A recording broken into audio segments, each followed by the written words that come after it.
대한민국 트로트계에 전례 없는 활기를 불어넣고 있는 젊은 피, 트로트 탑 7. 그들은 단순히 경쟁자나 동료가 아닌 치열한 예능 전쟁터 속에서 서로의 등을 맡기는 전우이자 운명 공동체다. 최근 KBS 뉴스와의 인터뷰에 나선 트바로티 김준수는 이 끈끈한 관계의 실체, 특히 장구의 신박사진과의 아찔하고도 유쾌했던 비하인드 스토리를 공개하며 세간의 이목을 집중시켰다. 이야기는 단순한 해프닝을 넘어 현대 대중음악계의 정글 속에서 피어난 젊은 거장들의 뜨거운 우정과 인간적인 고뇌를 생생하게 담아내고 있었다. 인터뷰의 시작, KBS 뉴스 편집자는 살인적인 스케줄에 갇혀 사는 현역 트로트 아티스트들의 고충을 조명하며 김준수에게 근황과 함께 그의 가장 가까운 전우들인 탑7 멤버들에 대해 물었다. 탑7은 단순한 프로젝트 그룹이 아니다. 그들은 서바이벌 프로그램이라는 거대한 용광로를 함께 통과하며 단순한 동료를 넘어선 피보다 진한 형제를 구축한 존재들이다. 김준수는 눈코 뜰 새 없이 바쁜 스케줄 속에서도 멤버들과의 연락을 놓지 않으려 발버둥 친다고 고백했다. 우리는 각자의 길을 가면서도 보이지 않는 끈으로 연결되어 있습니다. 음악이라는 험난한 산을 함께 넘으며 수많은 도전을 극복해온 동반자들이죠. 그래서 우리 사이의 애정은 단순히 동료가 아니라 정말 한 가족, 진짜 형제 같습니다. 그의 목소리에는 한치의 꾸밈도 없는 진심이 묻어났다.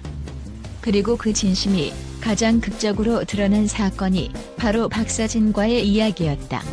인터뷰의 분위기가 무르익자 김준수는 최근 겪었던 가장 가슴 졸이고도 황당했던 순간이라며 운을 뗐다. 바로 박사진의 신곡 준비 스튜디오에 벌어진 급습 사건이었다. 사건의 발단은 김준수의 따뜻한 마음씨에서 시작되었다. 그는 동생 박사진이 밤낮없이 신곡 준비에 매달리고 있다는 소식을 전해 들었다. 좁은 스튜디오에서 홀로 외로운 싸움을 하고 있을 동생의 길을 북돋워주고 싶었던 김준수는 깜짝 방문을 계획했다. 맛있는 간식이라도 사들고 가서 응원의 말을 건네고 싶었던 순수한 형의 마음이었다.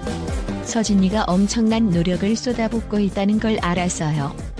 얼마나 힘들까, 얼마나 외로울까 싶어서 가만히 있을 수가 없었죠. 작은 힘이라도 되어주고 싶었습니다. 스튜디오로 향하기 전 그는 당연히 박서진에게 먼저 전화를 걸었다. 그러나 소화기 너머에서는 익숙한 동생의 목소리 대신 차갑고 공허한 연결음만이 반복될 뿐이었다. 한 번, 두 번. 애타게 전화를 걸었지만 박서진은 감감무소식이었다. 처음에는 녹음에 집중하고 있나 보다라고 대수롭지 않게 넘겼다. 하지만 시간이 흐를수록 김준수의 마음속에는 불길한 예감이 싹트기 시작했다. 그때부터 정말 혼란스러워지기 시작했습니다. 뭔가 이상하다는 느낌이 강하게 들어서요. 평소에 서진이라면 아무리 바빠도 이렇게까지 전화를 안 받을 리가 없는데 혹시 무슨 일이 생긴 건 아닐까? 건강에 문제가 생겼나? 아니면 너무 힘든 나머지 잠시 모든 것을 놓아버린 것은 아닐까? 꼬리에 꼬리를 무는 걱정은 순식간에 그의 마음을 잠식했다. 그의 이마에는 식은땀이 맺혔고 심장은 불안하게 요동쳤다. 형 김준수에게 동생 박서진의 침묵은 그 어떤 소음보다 더 큰 불안과 공포로 다가왔다. 몇 번이나 더 전화를 했는데 아무도 받지 않자 정말 덜컥 겁이 났습니다. 무슨 큰일이라도 잘못된 건 아닌지 온갖 끔찍한 상상들이 머릿속을 스쳐 지나갔어요. 결국 저는 핸들을 꺾고 무작정 서진이가 있는 스튜디오로 향했습니다. 그의 차는 마치 긴급 출동하는 구급차처럼 도심을 내달렸다. 동생의 안위를 확인해야 한다는 일념 하나로 그는 말 그대로 스튜디오 문을 급습했다.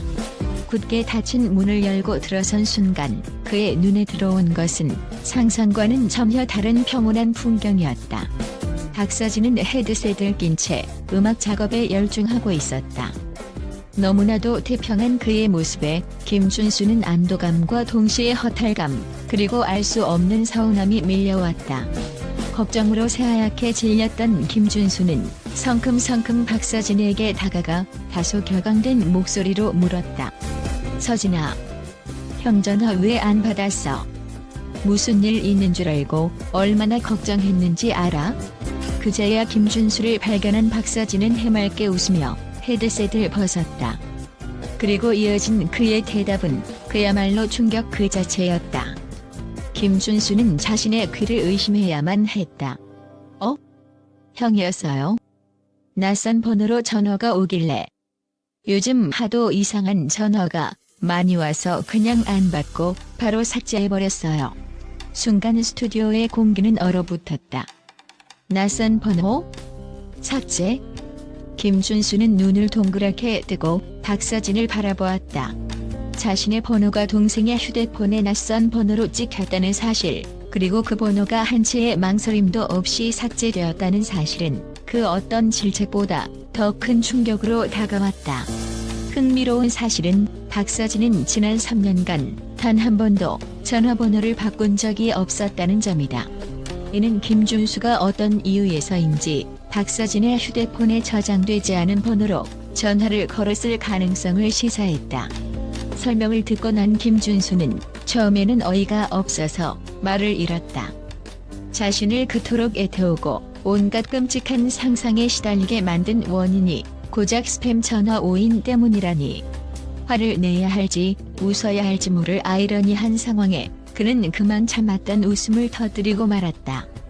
분노와 걱정은 눈 녹듯 사라지고 황당함과 유쾌함이 그 자리를 채웠다. 그 말을 듣는 순간 바로 모든 게 이해됐어요. 요즘 세상에 누가 낯선 번호로 걸려온 전화를 덥석 받겠어요. 하물며 바로 삭제까지 했다니. 오히려 서진이의 철저함에 감탄해야 할 판이었죠. 두 사람은 한참 동안 배를 잡고 웃었다. 이 웃음 속에는 서로에 대한 깊은 이해와 애정이 담겨 있었다. 어쩌면 심각한 오해로 번질 수도 있었던 이 사건은 그들의 우정이 얼마나 단단하고 유연한지를 증명하는 유쾌한 에피소드로 남게 되었다. 김준수와 박서진의 이야기는 단순한 웃음거리로 끝나지 않는다. 이는 갈수록 현대적이고 경쟁적으로 변화하는 음악계에서 트로트라는 전통 음악의 명맥을 함께 지키고 발전시켜 나가는 젊은 거장들 사이의 끈끈한 유대감과 신뢰를 상징적으로 보여주는 사건이다. 대중과 언론의 엄청난 압박, 보이지 않는 시기와 질투가 만연한 한국 연예계에서 이들의 우정은 사막의 오아시스처럼 귀하고 소중하다. 김준수와 박서진의 전화 해프닝은 단순한 웃음거리로 끝나지 않는다. 이 짧은 일화는 현대사회의 단면과 연예계의 현실, 그리고 그 속에서 피어나는 진정한 우정의 가치를 명확하게 보여준다.